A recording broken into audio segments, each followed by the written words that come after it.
नमस्कार मित्रांनो, मी राजेश माने यूट्यूबच्या बातमी.इन या न्यूज चॅनलवर आपल्या सर्वांचे स्वागत. मित्रांनो, आता आपण आहोत खडकी भागामध्ये.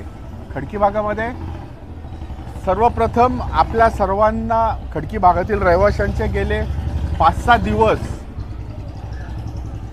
सातत्याने फोन येत होते की बातमी.इन या न्यूज चॅनलवर खडकीच्या अतिक्रमण कारवाईची बातमी का नाही. लोक सगळे आमचे प्रेक्षक जे आहेत खडकीतले ते या संदर्भात सातत्याने विचारत होते प्रश्न. परंतु म्हणजे कोणी काही धमकी दिली का, की तुमच्यावर कोणी दबाव टाकतंय का, की ही बातमी लावू नका असं कोणी सांगितलं आहे का. तर मित्रांनो, असं काही नाही आहे. माझ्या सर्व प्रेक्षकांना माझा तर्फे आव्हान, कारण की मागचे 20 दिवस मी देहू ते पंढरपूर ही वारी करत होतो. या वारीचं संपूर्ण शूटिंग आपल्या चॅनलवर तुम्ही बघितलं असेल. ती संपूर्ण वारी अपलोड करत होतो. त्यामुळे मी खडकीत नव्हतो ज्यावेळेस ही कारवाई झाली.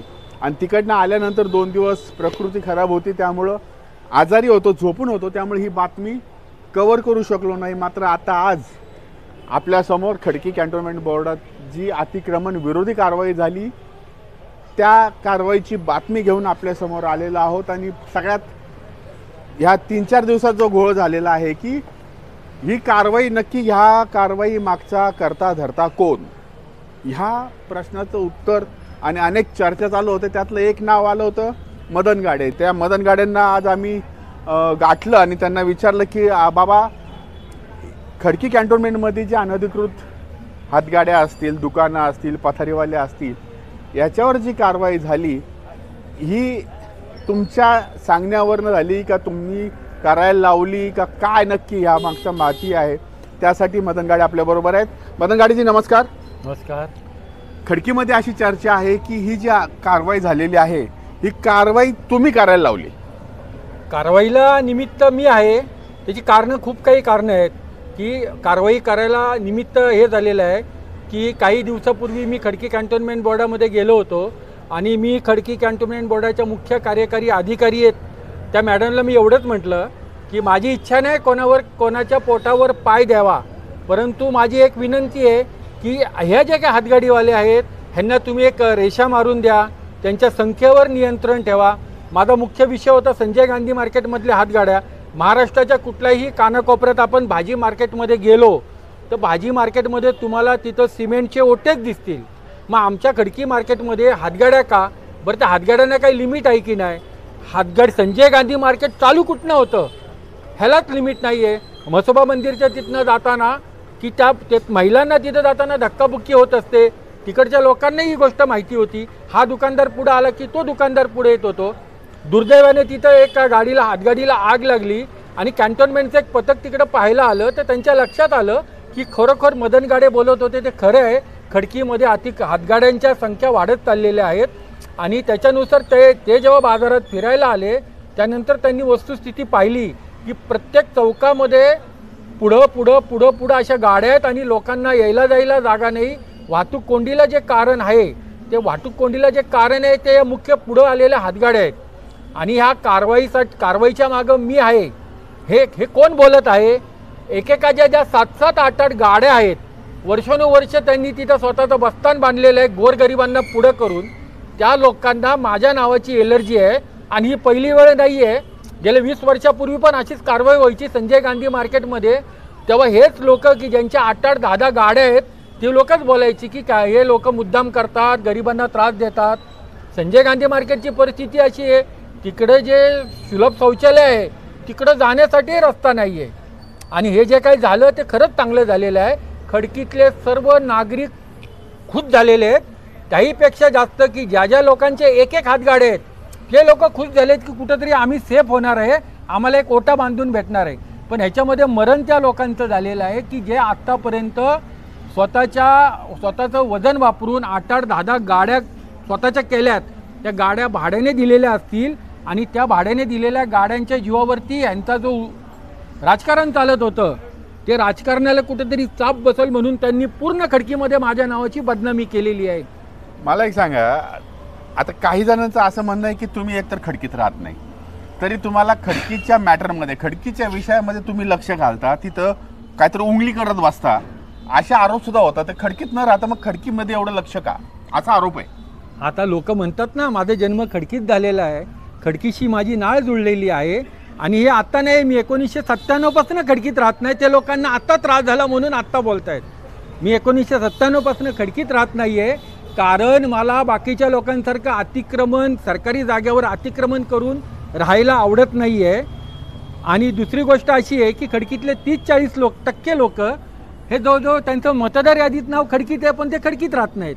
आणि बरीचशी लोक अशी आहेत की ते स्वतः खडकीच्या बाहेर राहतात, पण तुम्हाला रोज संध्याकाळी ते खडकीत भेटतील. खडकीच्या मंडळांमध्ये, राजकीय कार्यक्रमामध्ये, धार्मिक कार्यक्रमामध्ये ते हिरिरीने भाग घेत असतात, कारण आमच्या लोकांची नाळ ही खडकीशी जुळलेली आहे. आता त्याहीपेक्षा दुसरं उदाहरण सांगतो, हे तर किरकोळ झालं. लोक निवडणुकीपुरते खडकीत येतात, खडकीत राहतात, निवडणूक जिंकतात, निवडणूक जिंकल्यावर खडकीच्या बाहेर राहायला जातात. त्यांच्यावर का ऑब्जेक्शन घेत नाही? आणि हे जी लोक बोलत आहेत ह्यांना आपल्या देशाची घटना, संविधान माहीत आहे का? काश्मीरला काही घडलं तर कन्याकुमारीत राहणारा भारताचा नागरिक देखील त्या विरोधात आवाज उचलू शकतो, हे त्यांना माहिती नाही आहे. ते फक्त आपलं कुठंतरी स्वतःचा काहीतरी झळ बसते म्हणून त्यांनी हे चालू केलेलं माझ्या विरुद्धचं षडयंत्र आहे. मी पुन्हा सांगू शकतो की अतिक्रमण कारवाईला निमित्त मी आहे. आणि यातनं एवढं गोष्ट चांगली गोष्ट ही आपल्या सगळ्यांसाठी होणार आहे. नागरिकांसाठी यायला जायला खुले रस्ते भेटणार आहे. आणि तिथे जे काही गाड्या लावत आहेत त्या गाड्यांना ते एक लिमिटला टाकून दिलं जाणार आहे.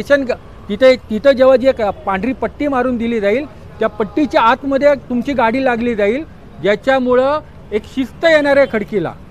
मला एक सांगा, आता ही अशी जी कारवाई आहे, मला माझ्या माहितीप्रमाणे 10-15 वर्षापूर्वी पण झाली होती, 5 वर्षापूर्वी झाली होती, ती सुद्धा आहे 4 वर्षापूर्वी झाली होती की त्यावेळेस सुद्धा अख्खी खडकी साफ झाली.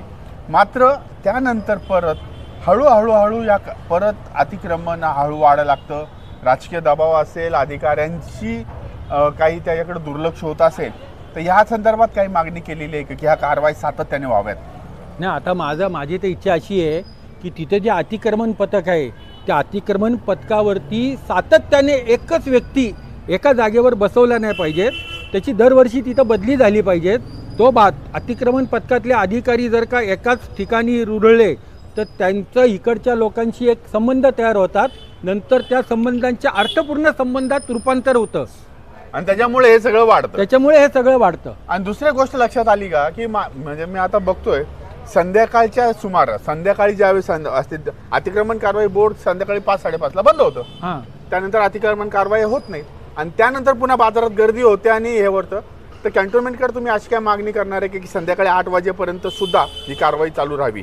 थोडी माझी तर इच्छा अशी आहे, म्हणजे मी तर स्पष्टच बोलतो, आता जी काय शिस्त लागलेली आहे तिथं जर का बेशिस्तपणा आला तर त्या वार्डातला जो जबाबदार अधिकारी असेल, इन्स्पेक्टर, त्याला निलंबित करा आणि बेशिस्तपणा करणाऱ्यावर 11 पटीने कारवाई करा.